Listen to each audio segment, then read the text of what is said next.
Walk, bike, drive, bus, we do it all on In Transit. Our mission here on In Transit is talking about getting from point A to point B.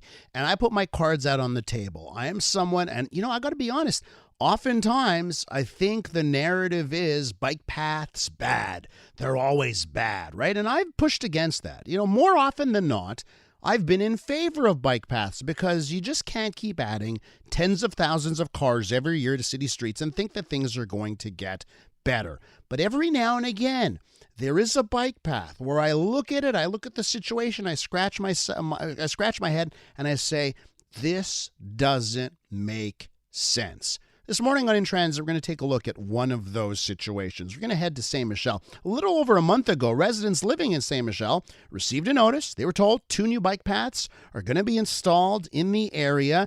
Change in street configuration. Oh, yeah, a loss of parking. And of course, citizens in the neighborhood are upset against the city with those plans.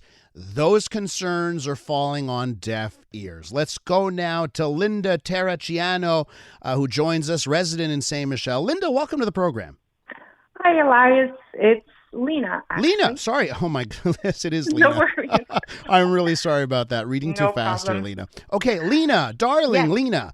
Yes. Why don't you, first off, let me tell us about yourself. Sometimes we do a story on bike paths and cars, and at the end of the interview, you find out you were talking to the CEO of Ford Motor Company. Why don't you tell me about yourself? Tell our listeners about yourself and just, what type of person you are, and tell me about your life in the neighborhood.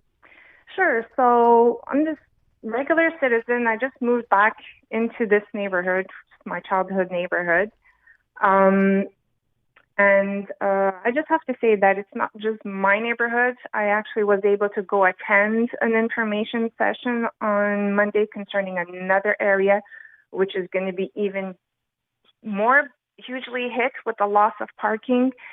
I missed the one here and one in the park extension, where apparently there as well, the residents are fuming over the changes and in the installation of bike paths. Like you said, that just does not make sense. So Lina, you got no skin in the game either way. You're just a regular citizen with some concerns. So exactly. Tell us about it. Tell us about why you are concerned, why you think these new bike paths in your neighborhood make no sense. Now, I do understand the question of security. I'm someone who does actually walk a great deal around. When I have a chance, I do use my bike. I have a car, which I use to go to work once every 2 weeks. But here in this area in Saint Michel, working class families, these are low income families. For us to park, well, it takes us sometimes a few blocks. We got to go around a few blocks. Those people working different shifts, let's say if you're working a night shift, well, too bad if you're coming home, or an evening shift, well, you got to park further away. I don't understand. They opened like a community center and another school. I mean, where was the city planning saying, well, the streets are going to be too tight because there's going to be extra cars on the road from there? So that's where, where we're concerned. I mean, some people, they say, well, we weren't notified, but the city said, well, the plan has been on this city site. Well, again, you look at the population here in Saint Michel, these are a lot of immigrants. They're not tech savvy. They're not people who are going to be on the internet all the time and see what's happening in their neighborhood. Mm-hmm. So that's why everyone is very concerned. You got businesses on one side and on the other side as well. Well, point taken. Nobody goes and consults city websites, as part of their daily business, right? Like, absolutely. I'm gonna go today and look and see what the plans are, right, on bike paths here. So you mentioned there was a meeting, right?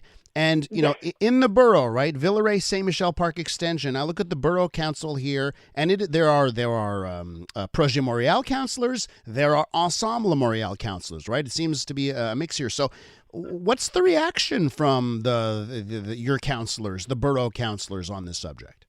Well, they basically don't really care what the citizens have to say. I mean, a lot of us that got up and spoke on Monday, they were visibly upset, and we feel that it's just going on deaf ears. they were there not to listen to our concerns, but more, well, do you have any questions about how it's going to work, but not to listen to our concerns, especially in the area that I was in on Monday where the loss is so significant. People just don't understand. There was a woman who's going to be in need of more of the handicap space and the handicap transport, and the installation of that bike path right on her side. How is the truck going to, like, what's the truck going to do? Cross the street each time to pick up the person? Just doesn't make sense. So we're talking about, Lina, we're talking about 24th and 25th Avenue. Is that what we're talking about? Exactly.